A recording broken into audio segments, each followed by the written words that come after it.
இசையை பற்றி பேச ஆரம்பிக்கிற போது சொல்லப்படுவது என்னவென்றால் இசைக்கும் காமத்திற்கும் மொழி கிடையாது. அதனால் இதுக்குள்ள மொழியை கொண்டு வந்து திணிச்சு இதுக்குள்ள ஒரு அரசியல் விளையாடிய அப்படிங்கிற இடத்துல தான் இசையை பற்றிய எல்லா வழக்குகளும் தொடங்கும். ஆனால் அது சரியான சகதியான்னு எனக்கு தெரியல. காமத்துக்கும் சரி இசைக்கும் சரி மொழி இல்லைன்னா இந்த கதை ஒழுங்காக எட்டேருமா அப்படிங்கிறது சந்தேகமாக தான் இருக்கு. காளமேக புலவன் ஒருத்தர் இருந்தான். அவங்ககிட்டையும் தான் சொன்னாங்க காமத்திற்கு மொழி தேவையில்லை. ஒரு தெலுங்கு தாசி வீட்டுக்கு போனால் அங்கே போயிட்டு வந்த அனுபவத்தை மறுநாள் ஒரு பாட்டாக பாடுறான். ஏமிரா ஓரி என்பாள் ஏந்துண்டி வஸ்தி என்பாள் தாமிரா கண்டதெல்லாம் தலைகடை தெரியவில்லை போமிரா சூடும் சோலை பொறுகொண்டை திம்மி கையில் நாமிரா பட்டபாடு நமன் கையில் பாடுதானே அப்படின்னு சொல்றான். அது இன்பம் பெறுகிற ஒரு முயற்சி. இன்பம் பெறுகிற அந்த முயற்சியில் மொழி தேவையில்லை என்றுதான் அறிஞர்கள் சொல்லுகிறார்கள். ஆனால் அனுபவப்பட்ட காளமேகன் சொல்லுகிறான், நான் போனேன் ஏமிரா ரே அப்படிங்கிறா, ஏந்துண்டி வஸ்தி எங்கிருந்துரா வர்ற அப்படின்னு கேட்கிறா. எல்லாம் தெலுங்குலேயே கேட்கிறா. அவன் என்ன சொன்னாங்கிறது எனக்கு தலையும் புரியல காலும் புரியல. நமன்கையில பட்ட பாடை விட மோசமான பாட்டை திம்மி என்கிற தெலுங்கு பேசுகிற அந்த தாசியின் கையில் நான் பட்டேன் என்று சொன்னால் காமமும் மொழி சார்ந்து இயங்குவதாகத்தான் இருக்குது. அது வெறும் உடல் இயக்கமாக மட்டுமே இல்லாத நிலையில் மனஞ்சார்ந்தும் இயங்குகிற நிலையில் அது மொழியையும் தழுவிக்கொண்டே இயங்குகிறது என்கிற அடிப்படையில் காமத்திற்கு மொழி தேவை, இசைக்கும் மொழி தேவை. இசைக்கு மொழி தேவையில்லை என்று சொல்வது ஒரு அரசியல். அந்த வகையில் இந்த திருக்குறள்ல பனுவல் துணிவு என்று சொல்லப்படும். பனுவல்கள் எதை துணியும் என்பதை குறித்து. அது மாதிரி பனுவலும் அந்திமழையும் சேர்ந்து துணிந்திருக்கிற இந்த துணிவு மிகச் சிறந்ததாக இருக்கிறது. இசை இன்றைக்கு தேதியில் எந்த சட்டகங்களுக்குள்ளெல்லாம் அடைபட்டு கிடக்கிறதோ அந்த சட்டகங்களை எல்லாம் உடைத்து இசை யாருக்கானது, யாருடையது, யாரை நோக்கியது என்பவற்றை பற்றியெல்லாம் வெறும் இசையை கேட்கிற நிகழ்வாக மட்டுமே இதை நிகழ்த்தாமல் இசையை குறித்த திறனாய்வுரைகளை நடத்துகிற வகையில் இசைக்கு பின்னால் இருக்கிற அரசியல்களை புலப்படுத்துகிற வகையில் இந்த நிகழ்ச்சி வடிவமைக்கப்பட்டிருப்பது அவர்கள் எதை துணிகிறார்கள் என்பதை புலப்படுத்துகிறது. அவர்களை வணங்குகிறேன். இந்த தமிழ்நாட்டில் இசையை ஒரு இயக்கமாக முன்னெடுத்து சென்றது பக்தி இயக்கம். அவர்கள் தான் முதல்ல இசையையும் தமிழையும் சேர்த்து தோளில் தூக்கிக்கிட்டு போய் தமிழ் இயக்கம் நடத்தி, இசை இயக்கம் நடத்தி, சைவத்திற்கு இயக்கம் நடத்தி, வைணவத்திற்கு இயக்கம் நடத்தி என்று எல்லாவற்றையும் கொண்டு சென்று சேர்த்தவர்கள், மக்கள் இயக்கமாக கொண்டு சென்று சேர்த்தவர்கள். மற்ற நாட்களில் அது ஒரு தனி அனுபவ அம்சமாக இருந்த நிலையில் அதை ஒரு பெருவாரியான மக்கள் இயக்கமாக மாற்றுவதில் முக்கிய பங்காற்றிய இயக்கம் என்கிற வகையில் பக்தி இயக்கம் முக்கிய பங்காற்றுகிறது. இவங்க பாடிக்கும் போதே அப்படித்தான் சொல்லுவாங்க. அப்பர் பாடும்போது சொல்லுவார், தமிழோடு இசை பாடல் மறந்தறியேன் அப்படின்னு தான் பேசுவார். நாளும் இன்னிசையால் தமிழ் பரப்பும் ஞான சம்பந்தன் அப்படின்னு தான் திருஞான சம்பந்தரை பற்றி சுந்தரமூர்த்தி நாயனார் குறிப்பெழுதுகிறார். அதனால் இசை பாடுதலும் தமிழ் பாடுதலும் முக்கியமானதாக இருக்கிறது. வெறும் இசையை பாடிட்டு போக வேண்டியதானே, அதோட சேர்த்து தமிழையும் என்னத்துக்குடா பாடுறியா? ஏன்னா தமிழ் வழியாக பாடினா தான் அந்த இசை என்பது வெறும் வாகனம் தான், இசை என்பது வெறும் ஊர்தி தான். அந்த ஊர்தியின் வழியாக கொண்டு போய் சேர்க்க வேண்டிய சங்கதி தமிழாகவோ அல்லது சைவமாகவோ அல்லது வைணவமாகவோ அல்லது வேறு ஏதோ ஒன்றாகவோ இருக்கிறது. ஆகையினால பாடுபொருள் என்பது வேறாகவும் பாடல் என்பது அதற்கான பண் என்பது வேறாகவும் இருக்கிற நிலையில பாட்டும் அதற்குரிய பொருளும் இல்லை என்றால் இசையினால் ஒன்றும் பயனில்லை. வெறும் இசை மட்டுமே போதுமானதென்றால் அதற்கான சாகித்யங்களை எல்லாம் ஏன் எழுதினார்கள் என்கிற கேள்விகள் எல்லாம் வரும். வெறும் இசையோடய நிறுத்தி இருக்க வேண்டியதானே, ஆவுன்னு பாடி இழுத்துக்கிட்டே போயிட வேண்டியதானே, கருவிகளோடய நிறுத்திட வேண்டியதானே, ஏன் அதோட நிக்கல? அதுக்குள்ள என்னத்துக்கு பாட்டை கொண்டாந்து போடணும்? நிதிசால சுகமானு ஏன் கேட்கணும்? எதுக்கு மொழி வருது? அதுக்குள்ள மொழிதான் தேவையில்லையே இசைக்கு, என்னத்துக்கு கொண்டாந்திய? இல்லைன்னா அது வெளியா கொண்டு போய் சேர்க்கிறதுக்கு ஒன்றுமே இல்லை.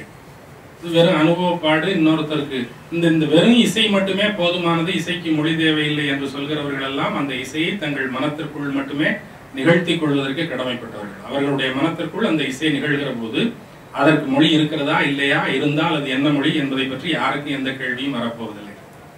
ஆனால் இசை எப்போது புலப்பாட்டிற்கு வந்து விட்டதோ, புலப்பாட்டிற்கு வந்து விட்ட பிறகு அது எதை புலப்படுத்துகிறது என்பது முதன்மையானதாக இருந்தே தீர வேண்டும். ஆகையினால் அதற்கான மொழி என்பது அவசியமானதாக ஆகிறது.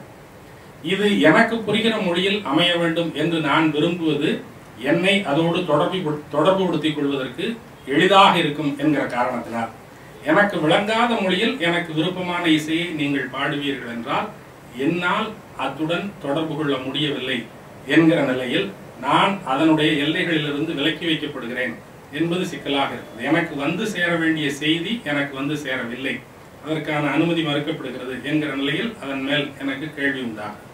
இது ஒரு அரசியலாக செய்யப்படுகிறது என்கிற விமர்சனம் எழுகிறது. நீங்கள் எதை எங்களுக்கு வழங்க விரும்புகிறீர்களோ அதையே வழங்குகிறீர்கள்.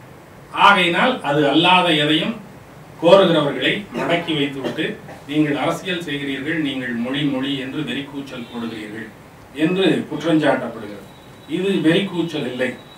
இந்த ஊர்தியின் வழியாக எது எனக்கு வந்து சேர வேண்டும் என்று நான் விரும்புகிற விருப்பம், அது என்னுடைய விருப்பத்தை நோக்கியதாக நீங்கள் அமைத்துக் கொள்ள வேண்டும் என்பதும் கூட அவசியமில்லை. நீங்கள் எதை வேண்டுமானாலும் பேசுங்கள், உங்களுக்கு விருப்பமானதையே பேசுங்கள்.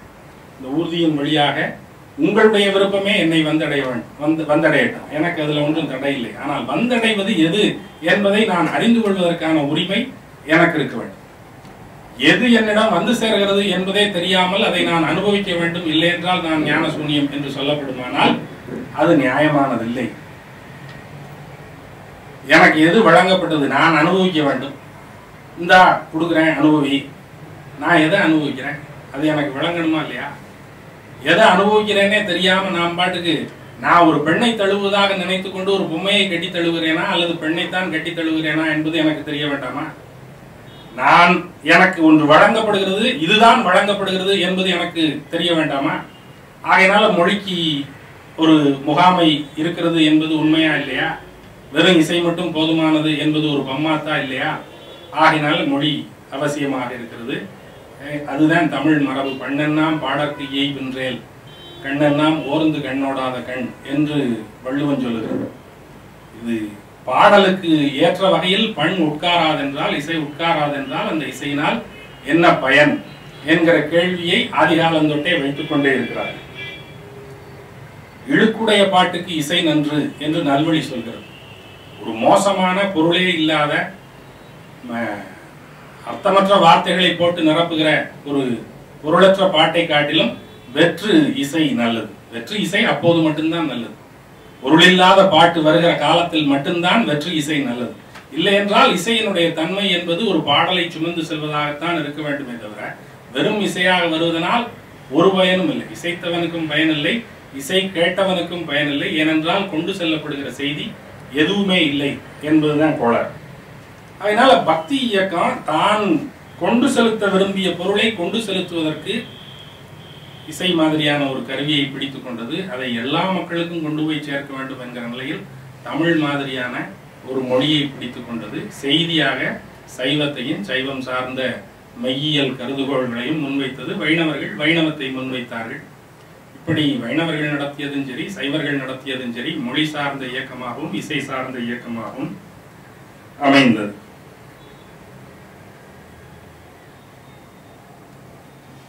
இதுல இந்த இசை கொண்டு போய் சேர்த்த முதன்மை சங்கதி எது என்று பார்த்தால் பக்தி தான். பக்தி அல்லாது வேறொரு பிரதானமான செய்தி எதையும் இசை கொண்டு போய் சேர்த்ததாக எனக்கு தெரியவில்லை. மாணவர் நகலாகம் அருணாசல ஐயா அவர்கள் தந்தை பெரியார் தமிழிசை மன்றம் என்று ஒன்று வைத்து இதுல பக்தி சார்ந்த பாடல்கள் பாடுவதில்லை, பகுத்தறிவு சார்ந்தும் தமிழ் சார்ந்தும் பாடப்பட வேண்டிய பாடல்கள் மட்டுமே இங்கே பாடப்படும் என்று சொல்லி ஒரு அமைப்பை வைத்து ஒரு இசை விழா நடத்தினார். இதே இசை விழா காலத்தில் தியாகராய நகரில் உள்ள ஜெர்மன் ஹாலில் அந்த நிகழ்ச்சி நடத்தப்பட்டது. அதில் முழுக்க பாவேந்தர் பாடல்கள், இந்த மாதிரியான பகுத்தறிவு பாடல்கள் மட்டும்தான் பாடப்படும். திருவாசகம் தேவாரம் கூட பாடப்படாது. அது தமிழை தூக்கி பிடிக்கிற பாடல்கள் தான் அவை என்றாலும் கூட அவற்றையும் கூட அந்த மன்றம் சீந்தவில்லை. ஏனென்றால் அது பெரியாரினுடைய நெறியில் பகுத்தறிவை பரப்புவது மட்டுமே நோக்கம் என்று கொண்டிருந்த வகையில் அந்த வகையான பாடல்களை மட்டுமே பாட வேண்டும் என்று அவர்கள் வரம்பு வைத்துக் கொண்டார்கள். அப்படியெல்லாம் தமிழ் இசை புலத்துல எதுவும் நடக்கவே இல்லை. அதுதான் ஏறத்தாழ ஒரே முயற்சி என்று கருதுகிறேன். அதுவும் இப்போது நடக்கவில்லை. பக்தி தான் பிரதானமான சங்கதியாக இசையின் வழியாக கொண்டு செல்லப்பட்டது. இதுதான் பிரதானமான செய்தியா? இந்த செய்தியை தான் கொண்டு போகணுமா இசையின் வழியாக? சொல்வதற்கான செய்தி இதுதானா? பக்தி தான் சிறந்ததா? பக்தி சிறந்ததா? அறிவு சிறந்ததா? அறிவையில கொண்டு போயிருக்கணும்.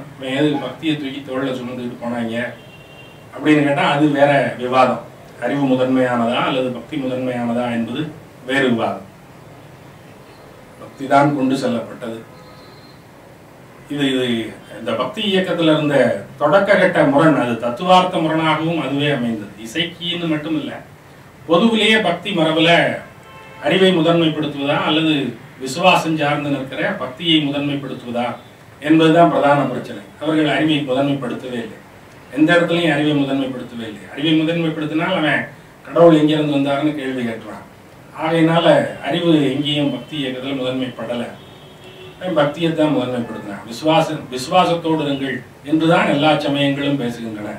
நம்முடைய சமயங்களும் சரி, அயற்சமயங்களாகிய கிறிஸ்தவ முதலிய சமயங்களும் சரி, விசுவாசத்தோடு இருங்கள் விசுவாசத்தோடு இருங்கள் என்று மட்டுமே சொல்லுகின்றன. இந்த விசுவாசத்தை நம்முடைய ஆட்கள் பக்தி என்று சொல்லுகிறார்கள். பற்றிக்கொள்ளுதல் என்பதுதான். பற்றுக்கோடு இல்லாமல் ஒரு மனிதன் இயங்க முடியாது என்பது ரொம்ப எளிய உண்மையாக இருக்கிற காரணத்தினால் ஏதேனும் ஒரு பற்றுக்கோடு வேண்டும் என்கிற நிலையில் எளிய பொருள்களை பற்றாமல் மிக உயர்ந்த பரம்பொருளை பற்றிக் கொள்ளுதல் என்கிற அடிப்படையில் இறைவன் மாதிரியான ஒரு பற்றுக்கோடை முன்வைத்துக் கொண்டார்கள். பௌத்தம் அந்த பற்றுக்கோடுகளை எல்லாம் தகர்த்து விடத்தான் முயன்றது.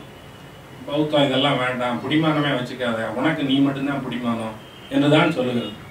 ஆனால் என்னையே பிடித்துக் கொண்டு நான் நடப்பது என்பது எனக்கு சௌகரியமானதாக இல்லை. அதனால் எனக்கு பிடிப்பதற்கு எனக்கு புறம்பாக இருக்கிற வேறொரு பொருள் வேண்டி இருக்கிறது. எனக்கு புறம்பாக இருக்கிற வேறொரு பொருள் என்பது என்னிலும் உயர்ந்த பொருளாக இருக்க வேண்டியது அவசியமாக இருக்கிறது. என்னை மாதிரியான ஒரு அற்ப மானுட பதரை பற்றுக்கோடாக என்னால் பிடித்துக் கொள்ள முடியாது. ஏனென்றால் அது நம்பகமானதாக இருக்கும் என்கிற நம்பிக்கை எனக்கு இல்லை. ஆகையினால் என்னிலும் உயர்ந்த மிகச்சிறந்த செம்பொருள் ஒன்றை பிடித்துக் கொள்ள வேண்டும் என்கிற நிலையில் கடவுள் மாதிரியான ஒரு கருதுகோளை பக்தி இயக்கம் முன்வைக்கிறது. இப்ப இந்த பற்றுக்கோடு வேண்டுமா வேண்டாமா என்கிற விவாதத்துல பக்தி இயக்கம் பற்றுக்கோட்டை முன்வைத்து கடலுக்குள்ள தூக்கி போட்டா எனக்கு நீச்சல் நல்லா தெரியும், நான் நீஞ்சி வந்துடலாம் தான், இருந்தாலும் எனக்கு முதல் தாகம் எங்கேயாவது கால் உணிக்கிறதுக்கு இடம் கிடைக்குமான்னு நிலத்தை உதஞ்சு உதஞ்சு பார்த்துக்கிட்டே தான் நான் நீந்துவேன். எனக்கு ஒரு பிடிமானம் வேணும். எனக்கு நல்லா நீந்த தெரியும் தான், நீயே உனக்கு விளக்காக இருந்து நீயே ஏன் நீந்தி போய் விடக்கூடாது என்றால் அது நீந்துவதற்குரிய அளவினதாக அது இல்லை. இது ரொம்ப பெருசா இருக்கு, நான் எங்கேயாவது உள்ளுக்குள்ள போயிருவேணும்னு எனக்கு பயமா இருக்கு. ஆகையினால் எனக்கு ஒரு பற்றுக்கோடும் பிடிமானமும் வேண்டி இருக்கிறது. அந்த பிடிமானம் கிடைத்தால் நல்லது. எனக்கு கால் ஊன்றிக் கொள்வதற்கு ஒரு ஆதாரம் கிடைத்தால் நல்லது. ஆதாரம் இல்லாத வெறும் ஆதாயமாக நான் இருந்து கொண்டு நான் சாதிக்க போவது எதுவும் இல்லை. ஆகையினால் என்னுடைய தேடுதல் என்பது எனக்கான பிடிமானம் என்பதாகத்தான் இருக்கு. அந்த பிடிமானத்தை வழங்குவதாக இந்த பக்தி இயக்கம் அமைது. பௌத்தம் அதை மறுதளிக்கிறது. பௌத்தத்தை மக்கள் பரிந்துரைத்தார். ஒண்ணுமே இல்லை, நீ தான், நீ பார்த்துக்க எல்லாத்தையும், உன்னுடைய அறிவை கொண்டே எல்லாவற்றையும் கடந்து வா அப்படின்னு சொன்னா இவனுடைய அறிவின் மேல இவனுக்கு நம்பிக்கை இல்லை. ஏன்னா அது உணர்ச்சி சார்ந்தது. எப்போதும் பிடிமானங்களை தேடுவது எங்கேயாவது வழுக்கி விட்டுரும். நானாக போவது என்பது எப்போதும் சிக்கலாகவே இருக்கும். ஆகையினால நானாக போவது என்பதை விட யாரேனும் ஒருவர் துணையோடு போவது என்பது எனக்கு சௌகரியமானது. இந்த தனிமை அச்சுறுத்துகிறது.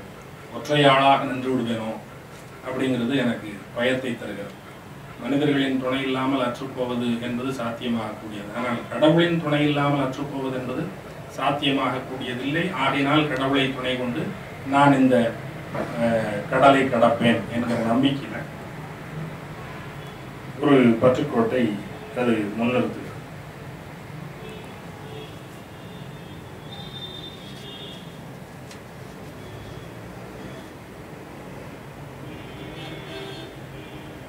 இதுதான் மாணிக்கவாசகரும் முன்னிறுத்துறார்.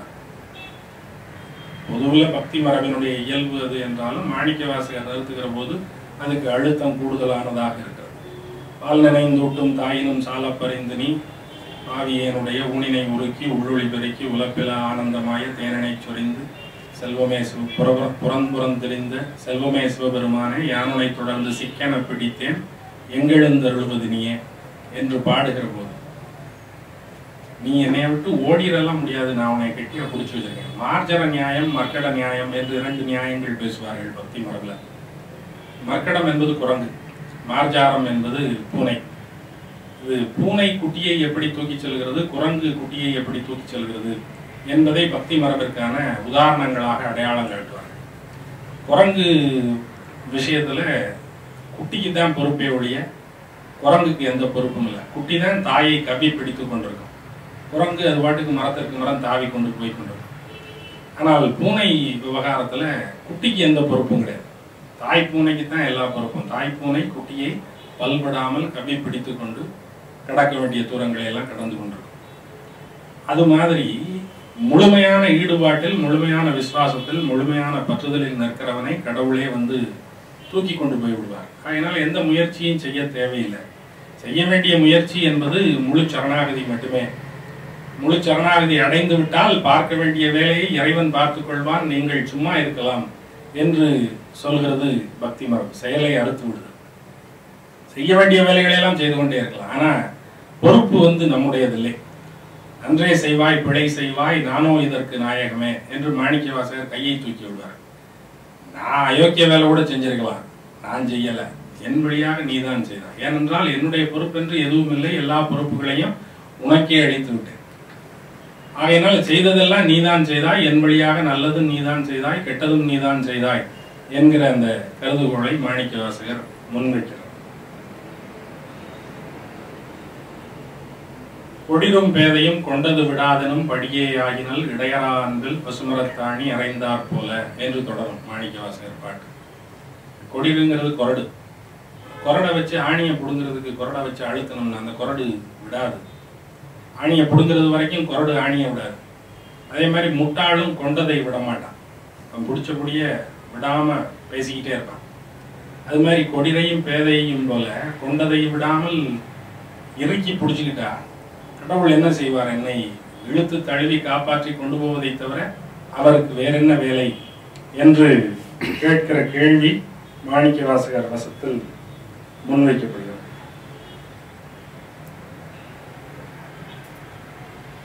போற்றியோ நமச்சிவாய புகலிடம் பெரிதொன்றில்லை, போற்றியோ நமச்சிவாய புறமனை போக்கல் கண்டாய், போற்றியோ நமச்சிவாய சயசய போற்றி போற்றி என்று பாடுகிறார்.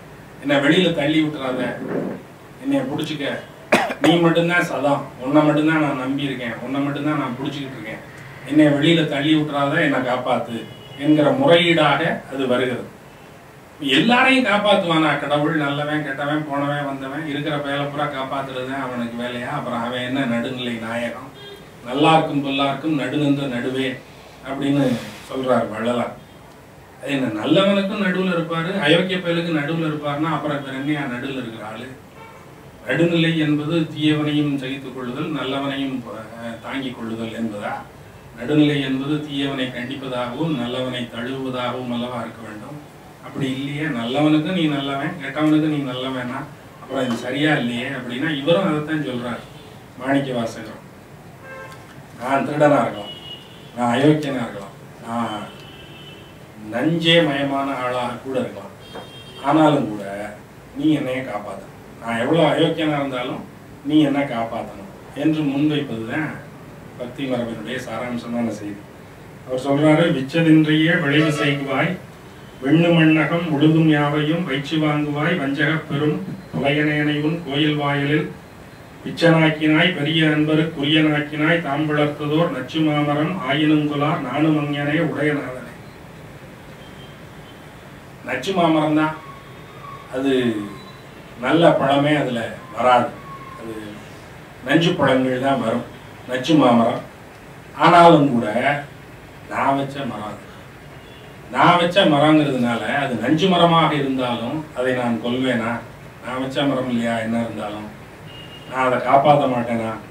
அது மாதிரி நான் மோசமான ஆளாக இருந்தாலும் கூட நான் உனக்குரியவன் இல்லையா, உன்னுடைய அடியான் இல்லையா, நான் உன்னை சார்ந்தவன் இல்லையா, ஆகையினால என்னை காப்பாற்றுவது உன்னுடைய பொறுப்பாகவில்லையா, ஆகையினால காப்பாற்று அப்படின்னு விண்ணப்பம் வைக்கிறார். இது பௌத்தம் பேசுகிற கொள்கைக்கு நேர் எதிரான கொள்கை. பௌத்தம் இதை பேசல. நீங்கள் செய்த தீமைக்கான தண்டனை வந்து சேரும், உங்கள் தீவினைக்கு உள்ள தண்டனை வரும், நல்வினைக்கு உள்ள பரிசு வரும். ஆகையினால இதுல யாரும் ஒரு நடுவர் உட்கார்ந்துக்கிட்டு தண்டனை வழங்குவதோ அதை இவனுக்கு கொடுக்கறது, இதை அவனுக்கு கொடுக்கறது, கொஞ்சம் சலுகை காட்டுறது, தள்ளுபடி பண்றது, இதையெல்லாம் செய்யறதுக்கு ஒரு ஆளே இல்லை. இங்க அவன் செஞ்சதுக்கு உள்ளதை அவன் அனுபவிச்சுட்டு போய்கிட்டே இரு. கருமமே எனது கருக்குழி, உரற்பால ஊட்டாக்களியா அப்படின்னு சொல்லிட்டு போயிடுவான். இங்கே அப்படி கிடையாது.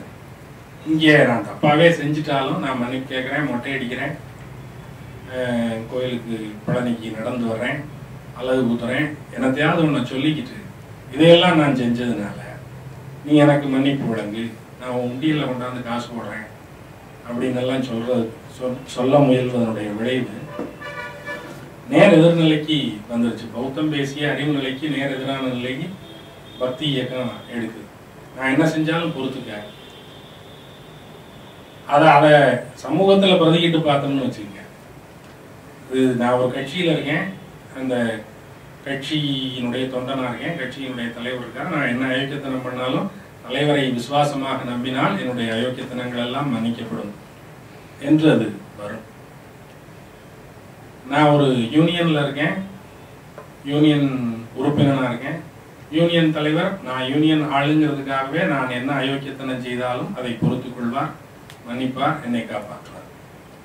இது நான் செய்த பிழைகள் தண்டிக்கப்பட வேண்டும் என்கிற நிலை தாண்டி என்னுடைய சார்பு எது என்பதை பொறுத்து எனக்கு வழங்கப்பட வேண்டிய தண்டனைகள் என்னவாக இருக்க வேண்டும் என்று தீர்மானிக்கிற நிலையை உருவாக்குகிறது. அதற்கான அடித்தளத்தை பக்தி இயக்கம் அமைக்கிறது. தாம் வளர்த்ததோர் நச்சு மாமரம் ஆயினும் கொலார் அப்படின்னு மாணிக்க வாசகர் பாடுறதுக்கு நேர் எதிராக திருவள்ளுவர் பாடுகிறார்.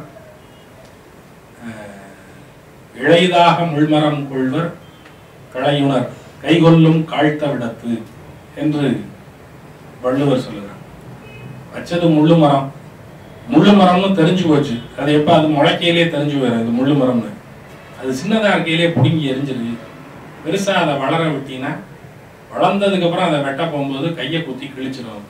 ஆகையினால இளைதாக முள்மரம் கொள்க என்று திருவள்ளுவர் பேசுகிறார்.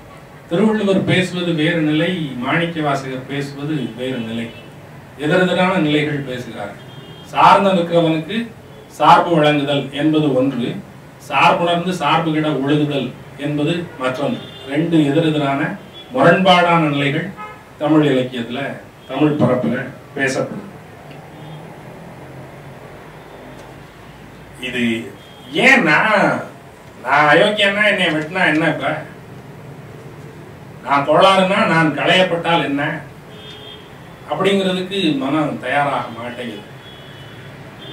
இல்லை எப்படியாவது தப்பிச்சு ஓடிட்டா தேவையில்ல அப்படின்னே தான் தேடிக்கிட்டே இருக்கு. இந்த தனிமை மிரட்சியை வழங்கும். ஒத்தாளா இருக்கிறதுங்கிறது அச்சத்தை தருது.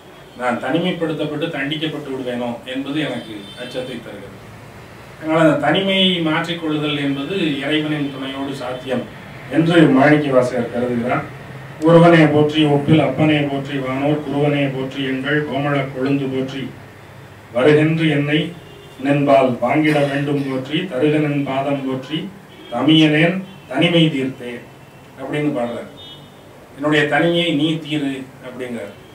ஒருத்தந்தையா நிக்க வேண்டியதானே எல்லாரும்? எதுக்கு கூட்டணி சேர்றிய? எதுக்கு கடவுளோட கூட்டணி வைக்கணும்? தனியாவே நின்று பார்த்துட வேண்டியதானே அப்படின்னா தனிமை அச்சம் தருவதாக இருக்கிறது.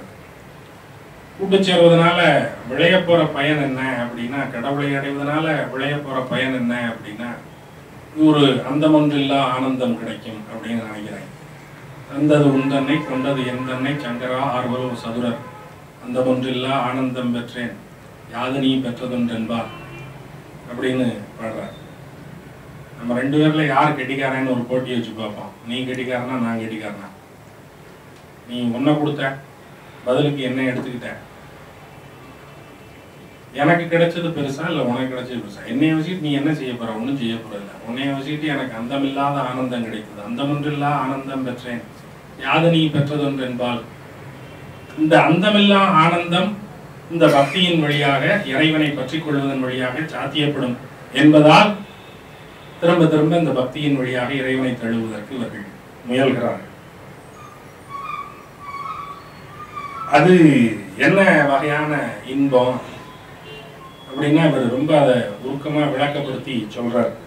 பருகியும் ஆறேன் விழுங்கியும் ஒல்லகில்லேன் செழுந்தன் பார்க்கடல் தரைபுரை வித்து உவாக்கடல் நள்ளுநீர் உள்ளகந்ததும்ப வாக்கிரந்தமுதம் மயிர்கால் தோறும் தேக்கிடச் செய்தனன் கொடியே ஊண்டலை குரம்பை தோறும் நாயுடல் அகத்தே குரம்பு கொண்டு இந்தேன் பாய்ச்சினன் நிரம்பிய அற்புத தாரைகள் எற்பு துளைதோறும் ஏற்றினன். எலும்புல இருக்கிற துளையில ஒவ்வொரு துளையிலையும் எலும்புல இருக்கிற ஒவ்வொரு துளையிலையும் அமுதம் பாய்கிறது, தேனை ஏற்றுகிறான் என்று மாணிக்கவாசகர் சொல்லுகிறார். இது ஒரு பாவனை பாவித்தல் தான். எலும்புல எல்லாம் தேன் ஏறுறதுங்கிறது, நாக்குல தேன் ஏறினா அது இனிக்கும், எலும்புல தேன் ஏறினா யாருக்கு இனிக்கும்? எலும்புக்கு நாக்கா இருக்கு. ஆனா இது ஒரு பாவனை பாவித்தல் தான். இந்த பாவனை பாவித்தல் என்பதுதான் பக்தியினுடைய மையம். இது யாருக்கும் இது சாத்தியப்படவே இல்லை, இந்த அனுபவம். ஆனா இப்படி ஒரு அனுபவம் தங்களுக்கு சாத்தியப்பட்டதாக தொடர்ந்து இவர்கள் பாவித்துக் கொண்டே இருக்கிறார்கள். அது பொய் இல்லையா? பொய் தான். மாணிக்கவாசகரே சொல்லிடுறார், பொய் தான். நாடகத்தால் உன்னடியார் போல் நடித்து நான் நடுவில் வீடகத்தை புகுந்துடுவான் மிக பெரிதும் கரைகின்றேன். நான் டிராமா தான் போடுறேன், நான் களவாணி போயதான், நான் நடிச்சுதான் உன் ஆளுன்னு சொல்லி உங்ககிட்ட சேர்றதுக்கு பாக்குறேன், நான் சரியில்லை, உண்மையினேன் புலையனேன் பொய்மையேன் அப்படின்னு எல்லாம் சொல்லிக்கிறார். இந்த பொய்யை ஏன் செய்யணும்?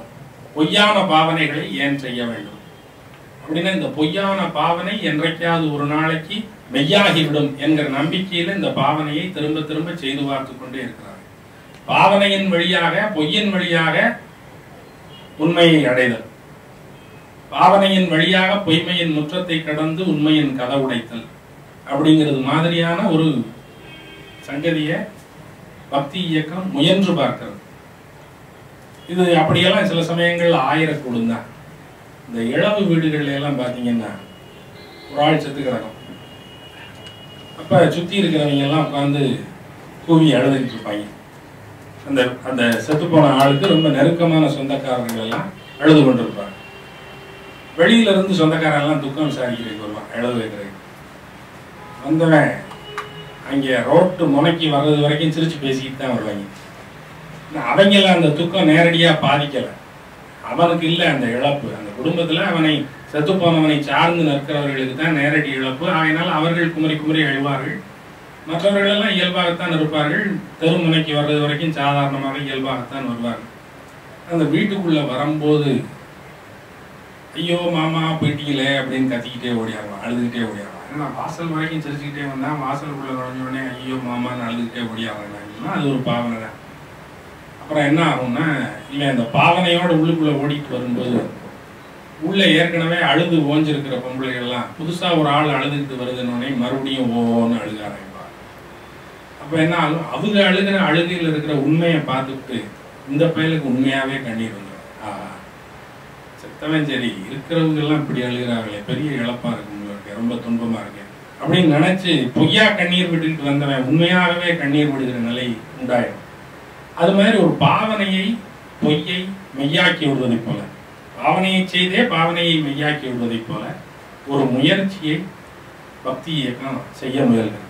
அதை மாணிக்கவாசகர் மட்டும்தான் கோடு போட்டு காட்டுறார். மற்றவெல்லாம் அதை பாவனையா அப்படியே சொல்லிட்டு போயிடுறாங்க. வள்ளலாரெல்லாம் புலம்புறார். பெண்ணேறு மொழியடியார் பரவி வாழ்த்தும் பாதமலர் அழகினை இப்பாவி பார்க்கேன், கண்ணேறு படுமென்றோ கனவிலேனும் காட்டென்றால் காட்டுகளாய் கருணை ஈதோ. எல்லாரும் பிரமாதம் பிரமாதம்ங்கிறாங்க, எனக்கு காட்டக்கூடாதா அந்த காலினுடைய அழகு எப்படி இருக்குன்னு?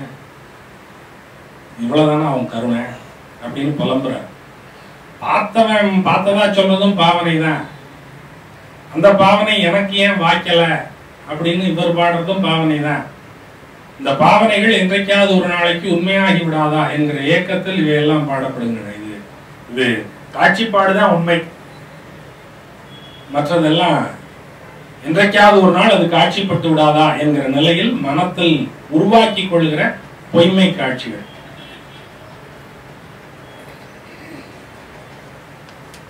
இதை ஏன் செய்யறாங்க இந்த பொய்யான பாவனைய? இது மெய்யை தேடி போகிற பயணம் என்று ஆன்மாவினுடைய பயணத்தை சொல்லிக் கொண்டு பொய்யை தேடுகிற வேலையை ஏன் இவர்கள் செய்ய வேண்டும்? இது சரியான வேலை இல்லையே அப்படின்னா, இது உடம்புக்கும் மனசுக்கும் ஒரு இருமை எப்பவும் இருந்துகிட்டே இருக்கு. உடம்பு தனியா ஒரு வேலையை செய்யுது, மனம் தனியாக ஒரு வேலையை செய்யுது. என் உடம்பு இந்த நேரத்துல இந்த வேலையை செய்யணும் அப்படின்னு மனம் கட்டளையிட்டால் உடம்பை அந்த நேரத்தில் அந்த வேலையை செய்ய வைக்க முடியுமா என்பது சந்தேகம் தான். ஒத்துழைக்குமா என்பது சந்தேகம் தான். எனக்கு இப்போ டக்குன்னு அழுக வரணும்னு நான் நினைச்சேன்னா எனக்கு உடனே அழுக வந்துடாது. நான் சொல்றதை கேட்குற இடத்துல என் உடம்பு இல்லை, இருமைப்பட்டு ரெண்டாக பிளந்துனது. இந்த இருமைப்பாட்டை உடைத்தல் என்பதை நோக்கித்தான் இந்திய மெய்யியல் மரபுகள் எல்லாமே அந்த ஆன்மீக வழிமுறையை அமைத்துக் கொள்கின்றன.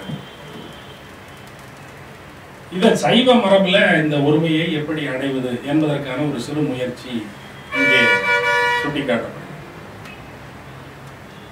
அந்த விசையுறு பந்தினை போல் உள்ள வேண்டியபடி செல்லும் உடல் கேட்டேன். நான் சொல்றது மாதிரி என் உடம்பு கேட்கணும். அதை எப்படி செய்கிறது?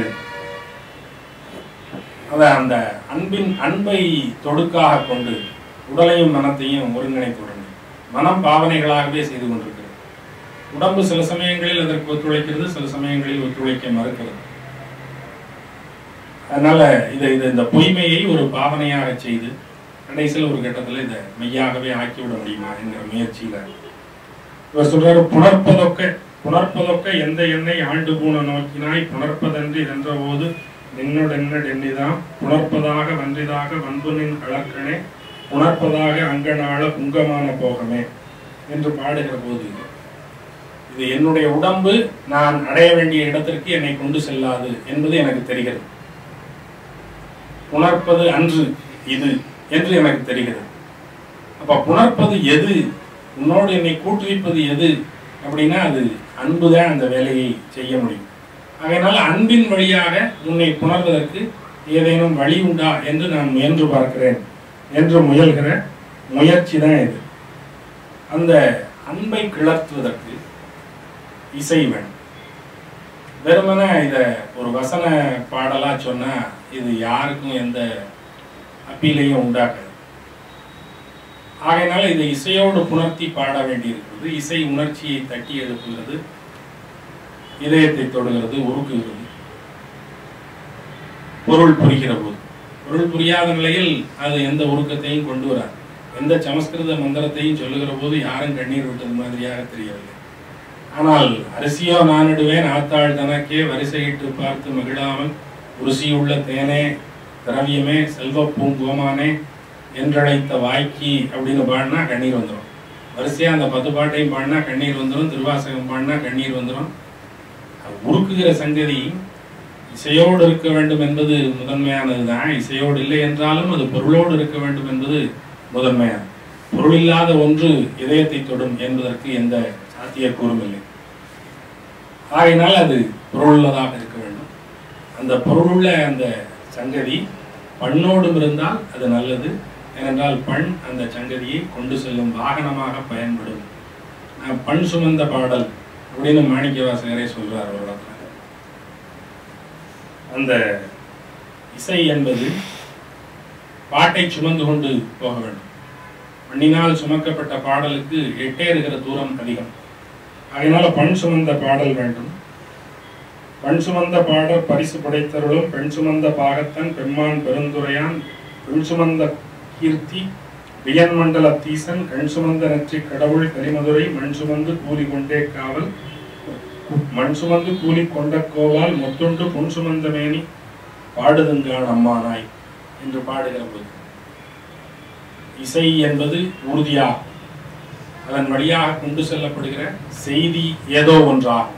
இது சைவமாக இருக்க வேண்டும் என்பதில்லை, வைணவமாக இருக்க வேண்டும் என்பதில்லை, எதுவாக வேண்டுமானாலும் இருக்கலாம் கொண்டு செல்லப்படுகிற செய்தி. ஆனா இசைக்குள்ள பகுத்தறிவை கொண்டு போய் சேர்க்க முடியாது. பகுத்தறிவை உணர்ச்சியின் வழியாக தட்டி எழுப்ப முடியாது. இசை என்பது உணர்ச்சியின் வழியாக ஒன்றை தட்டி எழுப்புகிற முயற்சி தான். அப்ப இசையின் வழியாக பக்தி மாதிரியான உணர்ச்சி சார்ந்த அம்சங்களைத்தான் தட்டி எழுப்ப முடியுமே தவிர ஒன்றமிழ் தாய் சிலம்படியின் முன்னேற்றம் ஒவ்வொன்றும் முன்னேற்றம் அப்படின்னு சொல்ல முடியாது. கையிருப்பை மரிக்கோணா கடல் போல் மாப்பகை மேல்விடு கையிருப்பை காட்ட எழுந்துரு அப்படின்னு எல்லாம் அதுல கொண்டு போய் சேர்க்க முடியாது. அறிவு சார்ந்த முழக்கங்களை எல்லாம் இசையின் வழியாக கொண்டு போய் சேர்க்க முடியாது. ஏனென்றால் அவற்றையெல்லாம் அறிவின் வழியாகத்தான் கொண்டு போய் சேர்க்க முடியுமே ஒழிய, வாத பிரதிவாதங்களின் வழியாகத்தான் கொண்டு போய் சேர்க்க முடியுமே ஒழிய, இசை மாதிரியான ஒரு உணர்வு பூர்வமான ஊடகத்தின் வழியாக அவற்றையெல்லாம் கொண்டு போய் சேர்க்க முடியாது. இசையின் வழியாக பக்தி மாதிரியான, அன்பு மாதிரியான எளிய உணர்ச்சி சார்ந்த சங்கதிகளைத்தான் கொண்டு போய் சேர்க்க முடியும். ஆகையினால இசை அதற்கான ஊடகமாக மட்டுமே இருக்க முடியும். அதை பக்தி இயக்கம் முதன்மையாக முதல் கை எடுத்து செய்தது மாணிக்க வாசகர். அதில் முன்னிற்கிறார். நன்றி.